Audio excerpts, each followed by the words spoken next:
கீழ் முதுகுவலி குறைக்க இன்னும் சில முக்கிய பயிற்சிகள் இங்கே. பகுதி 2. 4. Cobra stretch. வயிற்றில் படுக்கவும், கைகளை தோளின் கீழ் வைத்து மெதுவாக மார்பை உயர்த்தவும். இடுப்பு பகுதி தரையில் இருக்கட்டும். 15 முதல் 20 வரை வினாடிகள் தக்க வைக்கவும். டிஸ்க் சம்பந்தமான வலிக்கு உதவும். 5. Pelvic tilt. முதுகில் படுத்து முட்டிகளை மடக்கி வைக்கவும். வயிற்று தசைகளை இறுக்கி கீழ் முதுதை தரைக்கு ஒட்டச் செய்யவும். 5 முதல் 10 வினாடிகள் வரை பிடித்து விடவும்.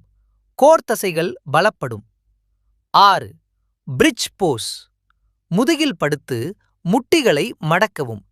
இடுப்பை மெதுவாக மேலே தூக்கவும். 5 முதல் 10 வினாடிகள் வரை பிடித்து மெதுவாக இறக்கவும்.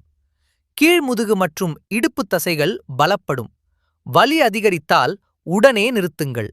நீடித்த வலி இருந்தால் தகுதியான பிசியோதெரபிஸ்டை அணுகுங்கள். சிறிய தினசரி பழக்க மாற்றங்கள் உங்கள் முதுகு ஆரோக்கியத்தில் பெரிய மாற்றங்களை ஏற்படுத்தும்.